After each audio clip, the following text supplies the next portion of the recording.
The pennant races are heating up, and they do not involve the Texas Rangers. So heads were bound to roll, and today they did. A managerial change was made, and we have Brice Paterik of Locked Rangers to talk about it. This is Locked On MLB.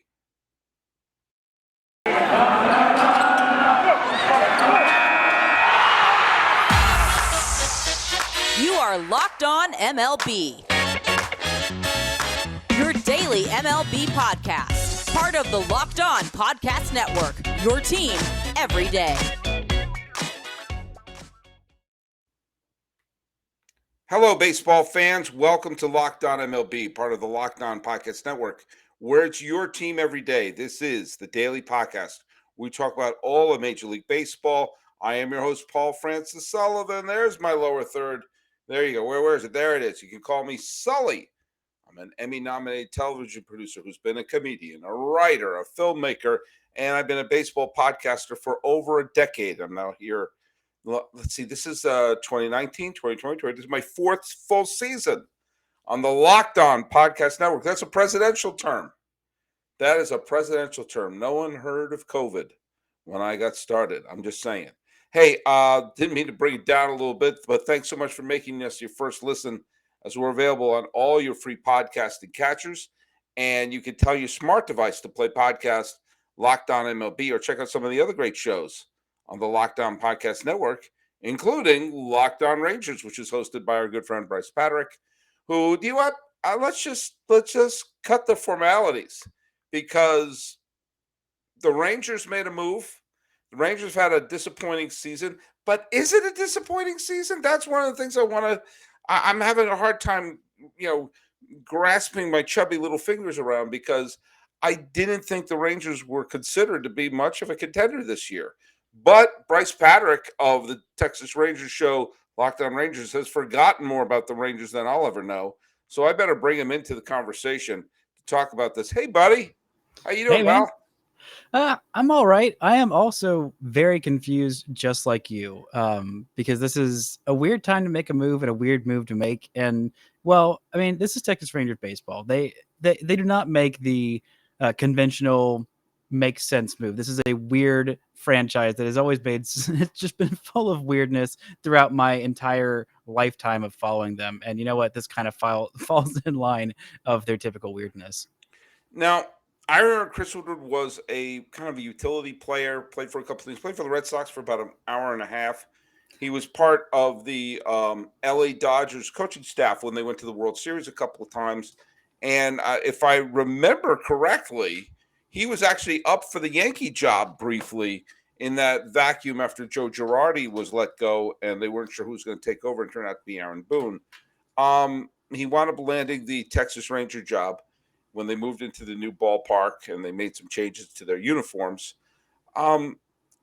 There's an interesting factoid when I read a couple of the articles about the firing of Chris Woodward, because to me, Chris Woodward is like a crouton, lettuce, something, an unremarkable dude who I'm sure is a fine baseball guy, but doesn't strike me as a manager that will someday see hoisting a World Series trophy. He is like, he makes Jim Riggleman seem exotic, essentially. He's just like, we need a human being to be the manager. Chris Woodward is a human being. I mean, I just see, he's a baseball guy. I'm sure he's qualified, but it just was like, okay, it's just a generic manager. He's a manager-flavored product. But when I was looking at a stat about the 2022 Rangers, this really stuck out. And I know, we teased about this.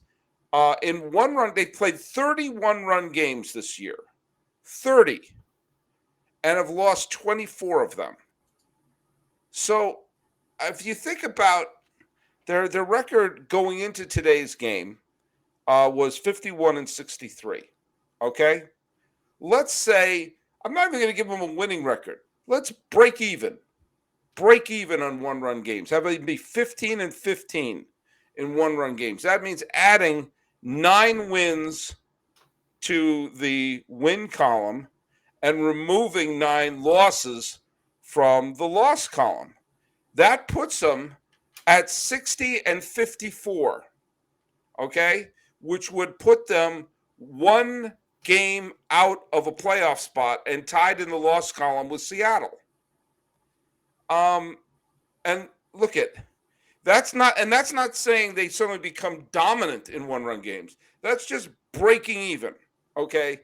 Breaking even in 1-run games and everything else remaining exactly the same. That means in each one of those games, if a bloop landed, if a ball trickled through, if they held one runner from scoring or whatever, in 9 of those games, they are in the middle of a pennant race right now. Legitimately. And is that the reason why he was let go? Isn't a lot of that just dumb luck? Yeah, it really comes down to a lot of luck. The Rangers got some really good luck in 2015. This 1-run game thing is coming back. In 2015, they had a really it was brought up as being like unbelievable. It was just so incredible, so unsustainable how amazing the Rangers were in 2015 when they won their division and fought off the young and feisty Astros, basically the same core that they won the World Series with, except minus a Justin Verlander, which, makes a big difference. But the Rangers, I went back and looked at that record. The Rangers were 27-22 in that record.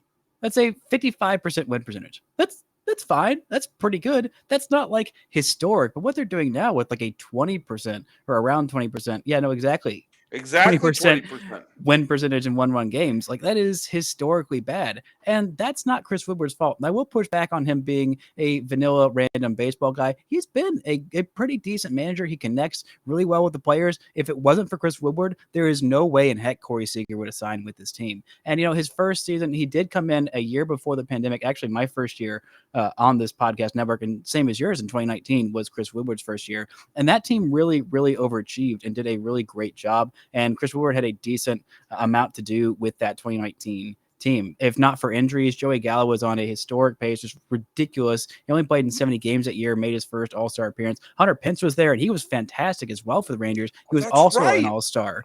And both those guys... both those guys were out for basically the entire second half of the season. And the Rangers rotation that year, they had Mike Minor and Lance Lynn, who were both fantastic. Both had better than 7.5 WAR seasons, according to Baseball Reference, the greatest website on the planet. But their third starting pitcher was Ariel Jurado. He started 18 games, pitched 122 innings, and had a 5.8 ERA. There was nothing else in the starting rotation, nothing in the bullpen. The offense was kind of smoke and mirrors. Elvis Andrus had a decent season for him offensively. Rugi had a 30 home run season with an OPS around 700. Willie Calhoun had a really solid season, but again, injuries hurt him as well. That was a real smoke and mirrors team. And Danny Santana, for some reason, out of nowhere in 130 games, had an OPS of 857 and was the second most valuable Rangers position player that year, behind Joey Gallo, who only played in 70 games, and just ahead of Hunter Pence, who only played in, I believe, 90-something games that year. So Chris Woodward did a great job then. 2020, they fooled themselves into thinking they can compete. They traded for Cory Kluber. Cory Kluber's in a trade that at the time you thought there's no way the Rangers lose this trade unless his arm falls off. Then his arm fell off, and then the rest of everything fell off. And they got 4 grand slams hit against them in a row in the middle of an 8-game losing streak in a 60-game season, and that sealed their fate. And then last year, they were just a bad team. They had no talent, and there wasn't much they could do. And this year, they're a better team. Their Pythagorean record, which is what they expect with the amount of runs they've given up and the runs they've scored, it has them at a 500 club. And if they were about 500, they've given up just 2 more runs than they've allowed. Actually, I think it'll be just 1 after this game because Baseball Reference updates the next day. But they should have about a 500 record, and they're not. And a lot of this and what the messaging has been from the front office is it's almost this isn't his fault, but someone's got to go, and it's got to be Woodward. And that just sucks and really frustrates me because he's such a beloved guy in the clubhouse, beloved by the media, beloved by his team. But everyone that's around this team is I freaking love Chris Woodward, and this sucks, and it's not his fault. And I'm pretty sure someone else is going to hire him really quickly, and it might just be the Blue Jays, honestly. Right. And by the way, I have to admit, I don't follow the Rangers as closely as you. That's fair. That's fair. They've been uninteresting this year. Did 2 pieces of housework. First of all, you were Respect to Morgan, your former co-host of Locked On Rangers when you got started, who's been a guest on the show a bunch of times as well. And the correct phrase is baseballreference.com is the single greatest website in the history of the planet Earth. I knew I was close. Yes. Oh, no, you're in the right ballpark. Yeah, I mean, like, it's tough to blame him for this. And, if he is, Woodward might be exactly that kind of manager that a club could, gobble up. You mentioned Toronto. It's funny. I keep track of something called the summer score. It's my own stat. Where I know the summer score. The Rangers have a 0. Yes. And it's basically, I keep track of what teams have had a position in the playoffs starting on Memorial Day. 'Cause that's what I think. Before Memorial Day, it's just, their positions in the playoff are meaningless. But starting Memorial Day, like beginning of summer, when you wake up, if you wake up in the morning, your team's in a playoff spot, I keep a tally of that. And if you're, for those of you who don't follow it, and from Memorial Day to the end of June, each day you're in a spot for a playoff. It's worth 1. In July, each day is worth 2. August worth 3. September into the final day of the season, every day it's worth 4. And it kind of keep tracks of which teams allow their fan base to wake up in the summer and say, hey, we're having fun, which in the end is the real purpose of a baseball season. I'm bringing this up because Toronto has a perfect summer score. They haven't had a single day since Memorial Day that they have not been in a playoff position, and yet they fired their manager who is delivering them a perfect summer, which I still found to be strange. They look like a team that wants to have a long-term solution in their managerial situation. I can't help but wonder if the Chicago White Sox, if Tony La Russa finally decides to hang it up, might turn to Chris Woodward. He may become a desirable manager, but when we come back for segment 2, I want to talk a little bit about the state of the Rangers. But I want to right now, Brice, I know you're eager to be talking about the state of your liver. Oh, I am. Did you know that the key to sustainable weight loss is through your liver? The liver is the body's metabolic furnace. That's right. It's responsible for flushing out harmful toxins and igniting your fat-burning metabolism. Thanks to modern diets rich in unhealthy processed foods and constant exposure to thousands of man-made environmental toxins, most of us have overworked livers. But now it's easy to rejuvenate your liver health and reignite your metabolism. Thanks to Liver Health Formula presented by PureHealth Research. Liver Health Formula contains 8 liver-boosting supplements or nutrients like turmeric, beet, and artichoke extract, all of which work together to wake up your sluggish liver and turn into a toxin-flushing, fat-burning machine. No more uncomfortable digestion, no more feeling tired or low on energy all the time. And best of all, Liver Health Formula makes it easier to maintain healthy body weight long-term.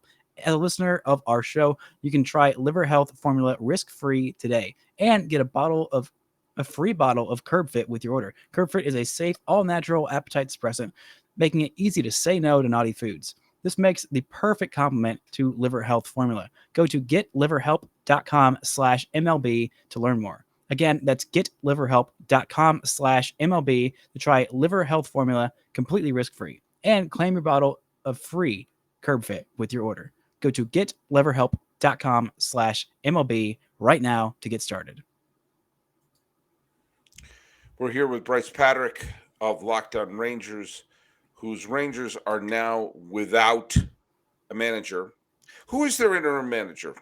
Tony Beasley. And this is a guy who I'm upset about the firing. I think it's premature. I think the timing is weird, but I think the only reason that it makes sense is that Tony Beasley is the interim manager. Now, most people don't know who Tony Beasley is, and that's fine. He's a third base coach and has been since 2015. He's the longest tenured member of this Rangers coaching staff, even before Chris Woodward. He is just an all-time. I talked about how much Chris Woodward was beloved. Tony Beasley is absolutely adored. He is the kindest, sweetest man.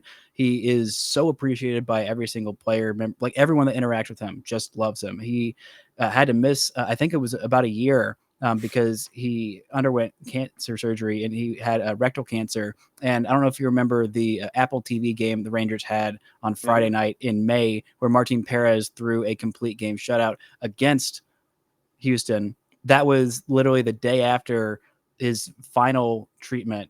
Tony Beasley had been with the club since 2016. Martin Perez had been with the Rangers back when he was first signed, and loved Beasley as everyone did.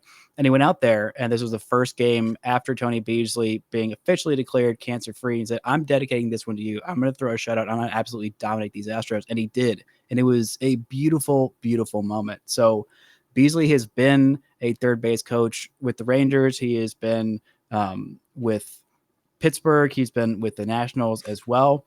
And he's a guy who, if the Rangers are going to just get a different voice in there, I think that's part of why it is that even though it wasn't Chris Woodward's fault, sometimes even if he's been the manager on losing seasons, you just kind of need a different voice. And even though the Rangers have a pretty different team than when they were terrible in 2020, and even a mostly different team from last year, sometimes you just need a different voice. And I think Beasley can be that familiar presence, but also a new voice at the helm. And they said they're going to give him a shot to look at him as the future full-time manager. And I think that's freaking fantastic. Here's what I like about it. Okay. I like that he is someone who's an organizational person. And it's not just someone who is like, he's best friends with a GM. He's someone who has, that's why Bob Guerin became the manager of the A's for so many years. He has managerial experience. And I think that amounts to something. You've seen plenty of times recently where a manager has been given the car keys to a major league team with no managerial experience at any level, sometimes no coaching experience at any level. And they wonder why can't they handle the bullpen? Why can't they handle the day-to-day? I think there is something to be said about having experience of managing at some level, or at least being on the coaching staff at some level. He's been a major league coach for years and years and years, including under Frank Robinson. He's been when he was managing Washington. He was a minor league manager for many, many years, and has been a huge part of this organization. So, look at it. I don't know if he is going to be the final choice, but I love that someone like him will at least be able to put on their resume major league manager, even if it's only for the final, month and a half of the season, that he gets to, he got to that pinnacle. He got to the top there. And I hope they give him a shot. Why not have someone who has organizational experience, managerial experience, and, wisdom? Yeah, and I think that's great. And, just a little side note, he would be one of two black managers in Major League Baseball. It's just him and Dusty Baker. And the Rangers, there you go. And Dave Roberts. Dave Roberts. Oh, and Dave Roberts. Okay, yeah. And half African-American, half Japanese. So okay, yeah. And then, the Rangers' most successful manager in franchise history was Ron Washington. Right. And, there's some thought being entertained about him coming back. And as much as I would love that, Ron Washington is 71 years old. And I don't think that he is going to be, whoever the Rangers get, they want them to be their manager of the future, be there for years and years to come. And as much as he is still beloved by every single Rangers fan, I just don't think that's an opportunity that's going to happen. Somebody who I think they might consider is a guy, Jace Tingler, who's the former manager of the Padres. San Diego. Yeah. He was with the Rangers organization doing all kinds of different roles. He was I believe he was a bench coach in his final year before he got the job with the Padres. He was doing minor league field coordinator things, like just working in all kinds of different places. I wouldn't be surprised if the Rangers made a run at Charlie Montoyo, the former manager of the Blue Jays, because why not? He had a good time there. And I thought before they announced that Tony Beasley was going to be the interim manager, I thought it was going to be Donnie Ecker, who is the new bench coach, who was the former hitting coach for the San Francisco Giants that won 137 games or whatever last year. And they brought him in to be bench coach / offensive coordinator. They made a new title for him because they regarded him that highly, to go give him a raise and take him away from a San Francisco team that is just coming off such a great season. And we see what's happened to their offense once he left. I'm not saying it's all his fault, but there's a little bit of causality there. Well, look at line up your drinks, everybody. Time to take a shot because I'm going to say it. It's a favorite drinking game of the fans of Locked On MLB. I think they should consider one of Bruce Bochy's lieutenants. Uh, People take a shot every time I mention Bruce Bochy's lieutenants. I stand by Roberto Kelly, Hensley Mullins should be Yep. major league managers. There's They no should look at excuse. them. Yeah, no, absolutely. You know, they are intelligent baseball men who are part of several World Series champion coaching staffs. Roberto Kelly is currently managing in the Mexican League, so he has some managerial experiences, albeit not in the majors, but that sort of experience. And look, I just want to say one quick thing because I don't want to, for the lack of a better word, I don't want to make too much light about something. Like, obviously, when I do something like saying, take a shot and everything like that, I'm not encouraging people to get drunk or do anything irresponsible. But I want to right now lay out a scenario, especially involving people who may drink too much. You're hanging out with some friends, you're putting back a few drinks, a few becomes a few too many. As the evening comes to an end and people start to head out, you think of calling for a ride, but you live nearby, you can make it home, it's no big deal. What are the odds you're going to get pulled over?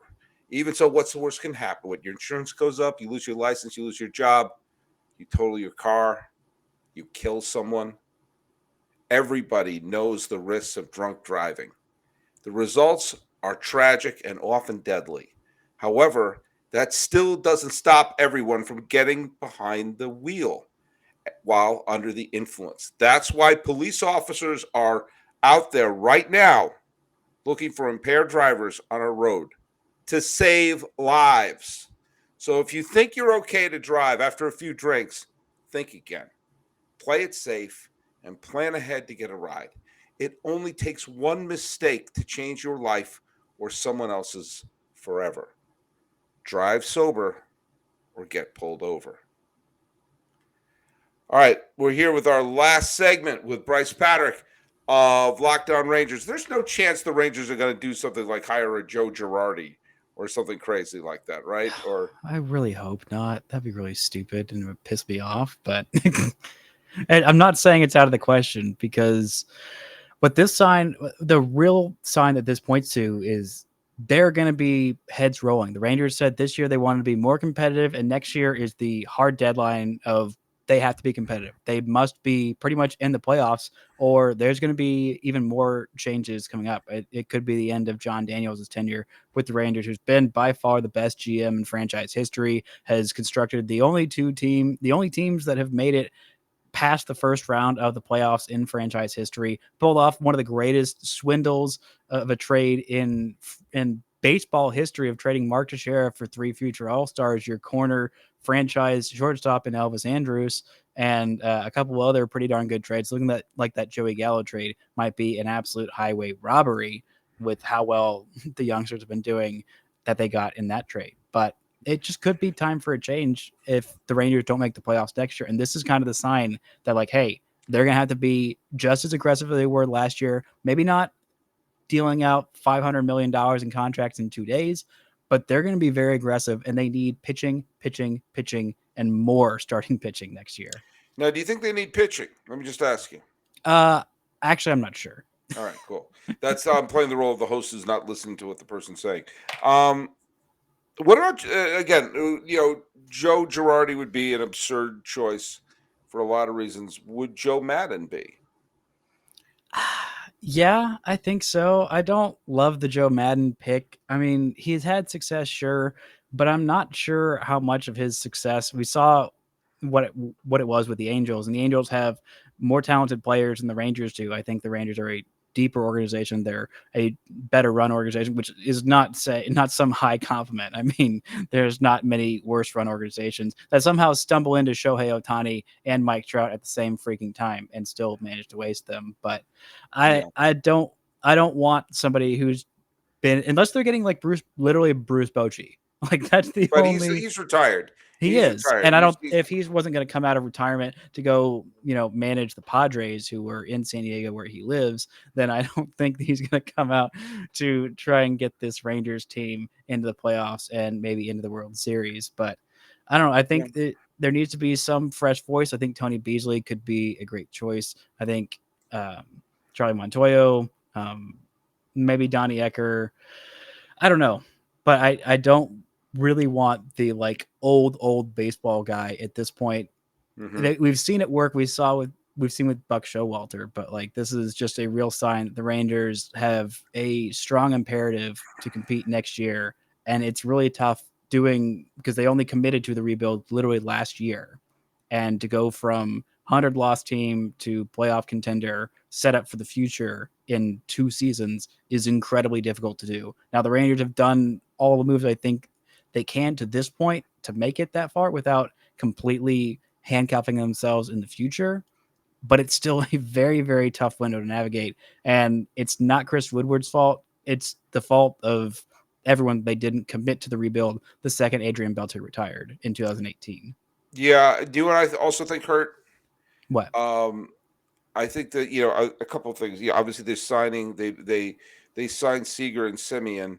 I have a weird, completely unprovable theory that they threw those giant contracts their way to tell their fans, "Hey, we're trying," and then I mean, that's not an unprovable. That's a fact. That's a straight up fact. I mean, this team, 2020 was supposed to be hey, look at us, we're competing. We just traded for the guy who grew up here and he's won 2 Cy Youngs and he's so exciting. And we have this great pitching staff and we've got this homegrown talent, Joey Gallo, and we've got some other guys who might also be baseball players. And the offense was terrible and everyone's pets' heads fell off, and then COVID happened, and no one could even come to the stadium. So this was kind of an overdue. This year was hey, look at us, please come to our fancy, expensive ballpark and spend your money. We do care about having a half-decent product on the field. But I'll tell you the other thing that I think hurt them, or basically cost Woodward his job, or forced that something terrible happened to the Rangers, was the rise of Baltimore. The fact that Baltimore went from 100-loss team to legit playoff contender so fast. And right now, I mean, they as we're recording this, pulling back the curtain, recording this on the night of the 15th of August. Right now, the Orioles are 1 game back in the loss column of a playoff spot. And it's mid-August. It's not April. The Rangers went 0-6 against Baltimore, and they had in the beginning of July, they literally lost 3 straight 1-run games, including one of which where the Rangers made baseball history as the first team to hit either game tying or go ahead home runs in the top of the 7th, 8th, and 9th innings and still lose a game. That game might have cost me 10 years off my life because that series was just mind-bogglingly frustrating. But the point I'm making is the idea of, all right, it takes a long time. You can't turn things around too quickly. The last 3 full seasons, I'm not going to count the COVID year, okay? But I'm talking 2018, 2019, and 2021. The Orioles lost 115 games in 2019, 108 games in 115 games in 2018, 108 games in 2019. Last year they lost 110 games. They lost 115, 108, 110. And now down the stretch, they're legit contenders. And if you are the Rangers, you can't sell to your fans, well, it takes a long time to turn around a 100-loss season. Well, it does, especially after bringing in Semien and Gray and Seager.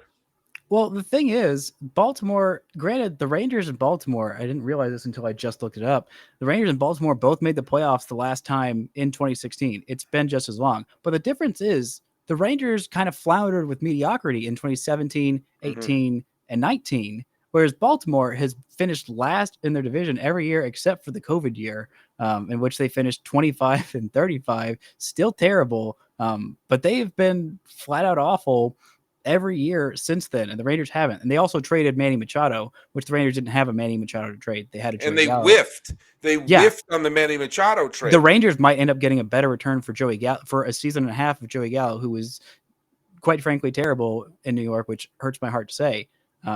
But he was, and they might end up getting a better return for that than Baltimore did for Manny Machado. But look at the Dodgers' record since they acquired Joey Gallo.